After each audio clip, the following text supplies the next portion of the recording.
Hello everyone, I am Tessellating Hexagons, finally in the home stretch of Eurovision reviews for 2020, and I haven't received any nasty comments, but if I did, then they couldn't compare to how much I already hate myself for taking so long. So today, I shall be reviewing the song from North Macedonia, which, after last year's almost surprise success, was kind of hotly anticipated, and I sort of see why. And I'm going to mention this now because I will forget otherwise, but North Macedonia is another one of those countries, much like Bulgaria, where it is absolutely worth following the associated Twitter account. I don't think the North Macedonian Eurovision account is officially run by MKR TV. I could be wrong about that, but they're worth following anyway. They have memes, they have worthwhile story time situations. They did an April Fool's thing where they were saying, haha, here's our national final for next year, and it was several of the favourites from this year's national final season that didn't win, and also their actual singer from this year, who is one Vasil. I had a feeling this little ramble would come back around to being relevant somehow. So yes, his song this year was going to be called You, or as it was occasionally stylized, You! Do something about Soldier Boy. I don't know that song, I just know it sounds like something from the soundtrack of Super Mario Sunshine, but that has nothing to do with this song. So, much like last year, and for the past several years for North Macedonia, it was presented fully in English. Music by Nevenka Neshkovska, Darko Dimitrov, and Lazar Tsvetkovsky, and lyrics by Nevenka Neshkovska, Kalina Neshkovska, and Alice Schroeder. So, we have a spread of names, some of whom are familiar in the popular music scene from that part of the world, and some who I don't recognise, but hey, they sure did write a song, so let's dive into the song! So yeah, as I already alluded to, after storming to a jury vote victory last year and achieving their best ever placing at the contest to date, North Macedonia has been left with some rather big boots to fill, and as a follow-up to Proud, I would say, yeah, this holds up pretty decently actually. I don't think it would have achieved quite the same impact on the night, but then again, it's a completely different kind of song, so of course it would go down differently. That's kind of a no-duh statement.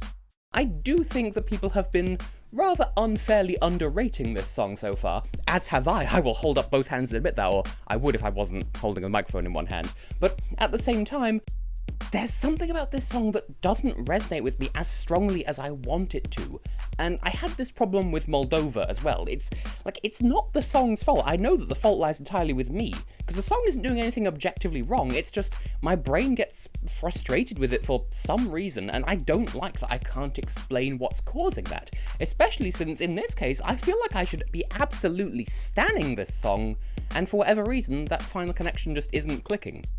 Maybe digging through the song's positive qualities as per usual will be of help. First up, let's talk about this song's instrumental arrangement, because I have a bunch of different angles to praise it from, and we'll be here all day if I went through every single one, so here's the confidential cut down. For one, it's just plain old pleasing to the ear in terms of the exact choice of sounds they've gone for. That is to say, the reliance on bass synth as its main body, so to speak, really, it makes it stand out as more than just another song of this flavour, making it in the net positive when it comes to interestingness to listen to, at least in my opinion. It certainly holds my attention better than it otherwise would if it didn't have that. I suppose it does kind of count as a USP.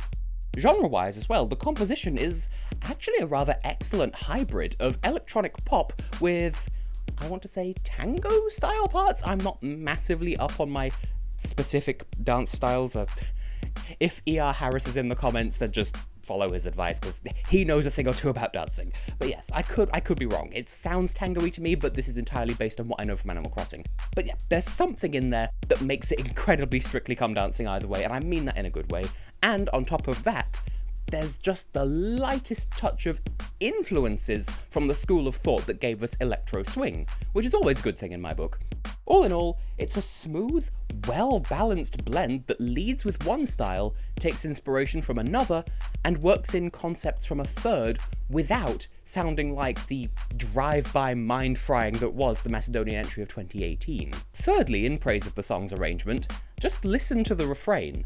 Each and every time it comes up in the song, the musical arrangement behind it is different. It's not so different that you don't recognise that it's the refrain, that you don't recognise its role within the song, but different enough that it totally removes the risk of it sounding repetitive, even when the lyrics are repeated in succession. It's definitely not as repetitive as, say, Denmark. I don't mean to come after Denmark. The UK, we were guilty of that as well. So it's less repetitive than that. It's more along the lines of Finland in terms of the repetitive structure, and I mean that as a compliment. But all this is to say, the first time we hear the refrain, it's this stripped back version. Vasil uses his chest voice, but then, for the immediate repeat after that, the instrumental builds up and then he uses his head voice instead. I think it's not quite falsetto, but head voice anyway. And then, later on in the song, when the refrain comes back around again, it recurs as a piano-forward reprise. So the melody of the lyrics can make it a memorable experience without relying on brute force repetition to overproduce that effect and hammer it home. And that's really clever. People don't think to do that by and large when it comes to writing pop music. And lastly, something not related to the music, just to give this list a bit of diversity. It's a shame we won't see this on the Eurovision stage because, as I said before, it's very Strictly Come Dancing. In other words, the song's live presence would likely have been all about the choreography, and judging by the music video, they had more than quite a bit planned for this. So not only would it have been a well-composed, radio-friendly bop, it also would have been not just visually, but physically impressive to bear witness to. That is to say, even if you're watching live in the arena, no wacky camera cuts or special effects would have been needed to convey the effectiveness of the choreography, though, granted, a little bit of technical flair probably would have further enhanced it, but alas, we'll never know for sure. This could have been the Switzerland 2019 of 2020 when it comes to the choreography, but alas. Still, despite having highlighted all of that, my brain still gets all lethargic when thinking about this song. Granted, when it's on and I'm listening to it, yeah, I can bop along to it, but then when it's not on and I have to remember it instead, that's when things get a bit messy. Maybe I can figure out why if I look at the less positive side of things, maybe, put a name to all of these thoughts. For example, during the first refrain section, there's a part where the music just sort of cuts out for like half a second. It's not even that long in the grand scheme of things. I don't really get that design choice. I won't oppose it by any means, I think they make it work, but I can seriously see how some people might find it to be jarring, especially in a song that inspires such fluid choreography as it is. I mean, just imagine, you're doing some sort of quick step cha-cha-cha, and then the music just stops for half a second, then it comes back. That is extremely nitpicky on my part, but I can feel how some people might listen to it and go, it stopped. I think it works in context, but it's a matter of taste. A lot of these points tend to be. Okay, how about this then? A hypothetical point, but in a different way. Remember what I said before about the song's emphasis on extravagant choreography? Well, there would be a vital balance to strike with that. Not enough movement on Vasil's part, and it would totally destroy the tone of the performance, similar to Belgium's staging last year.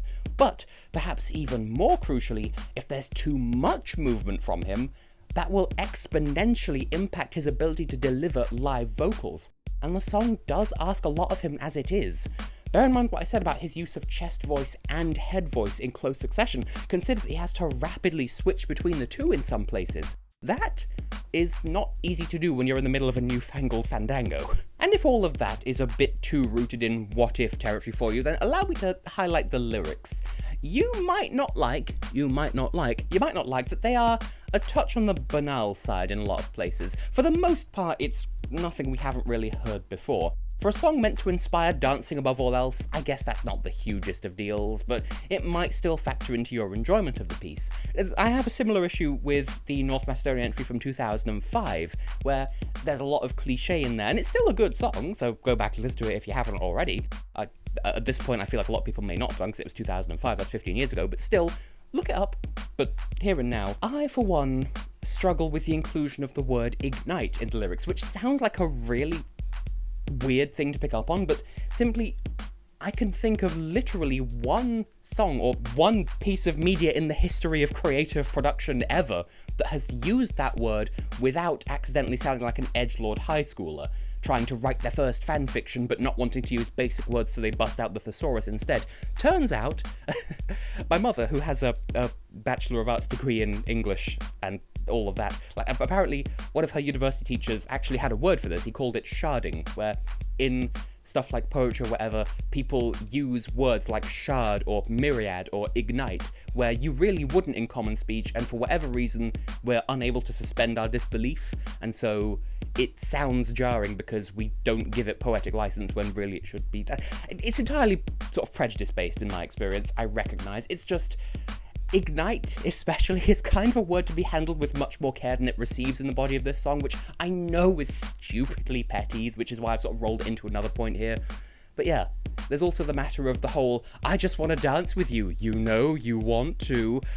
Clearly, in the music video, it is fully consensual. You know, there's nothing ambiguous about that. So in the canon of the song, it's fine. He's saying to someone who wants to dance with him, you want to dance with me, let's dance. That's fine.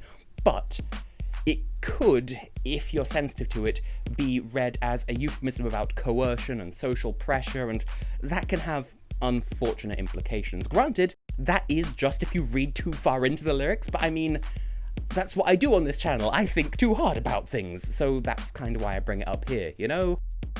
Do you understand why I'm kind of frustrated with my own brain if this is the best I can come up with? So, yes, I've looked at both sides now, and where does that leave me in my restless opinion? I guess 8 out of 10, to be completely fair. The song is pretty good, and when it's on, I enjoy it. I can't highlight any specific cause behind why my brain refuses to gel with it, or why the 8 goes down to a 7 when the song isn't on and I just have to rely on my own memory. I had this problem with Moldova too, and I used to have this problem with Poland 2014, but then it grew on me, so it's fine. So that proves that this can change. And it bothers me that I can't identify where this mental impatience is coming from.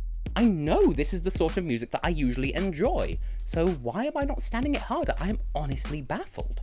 It's an enjoyable little song that I can bop along to when it's on, but yeah, when it's not on and I have to remember it instead, my brain just goes, oh, whatever!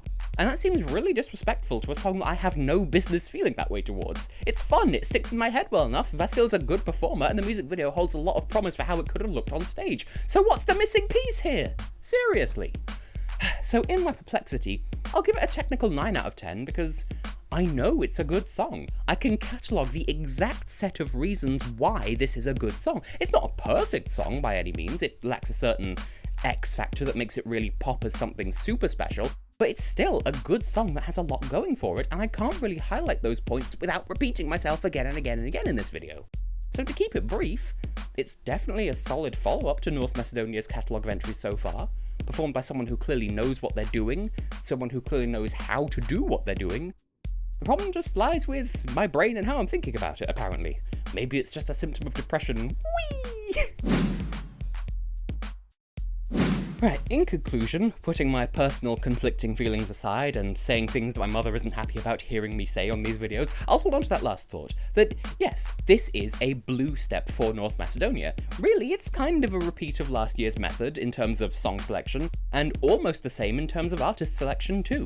The only real difference of any kind is that this year they don't have the whole returning artist angle or the redemption arc angle or whatever. In the grand scheme of things, that is kind of pretty meaningless. So yeah, they've used an approach that worked for them really well last year, much better than anticipated for that matter, so yeah, blue arrow, why fix what isn't broken? Good for you. But would it have qualified? A lot of people were rather skeptical about this song's prospects, and it being in the viciously competitive semi-final 1 hardly helped Vasil's chances. But to be completely real with you, I think this song would have at least been able to hold its own. Sure, it was never going to be one of the big fan favourites as long as certain other countries were still in the ring, but I think with the right staging, this could have stepped into the final with relative ease, and deservedly so. Granted, North Macedonia does tend to be historically hit or miss when it comes to nailing or failing how they stage songs, but if they really have taken to heart everything they learned last year, I think they'd have given this song the powerful, confident choreography that it needed to perfectly underscore Vasil's performance, and I think the viewers would have acknowledged that whether they consciously realised it or not. This isn't a total write-off of an entry is what I'm saying. I wouldn't have been surprised if this was in the final, and I think it would have deserved it, even though my brain is still not quite at peace. But that's enough about me. What do you lovely people think? As always, comments are open, let me know how you feel, and vote in the corner of the video. I'll be making good use of what I find from those polls. I'll use them the same way I used them last year. If you don't remember or if you weren't here for that, then be surprised. You'll find out. I do make use of that data. For now though, well, I don't know if they've internally selected Vasil again next year, but I hope they do, just, you know, because justice. But yeah, I think Macedonia is in a promising place, and I look forward to seeing what they come up with next year. So yeah, good luck to you, and everyone else, follow them on Twitter, even though I don't think that's officially them, but still, follow that account because they're good.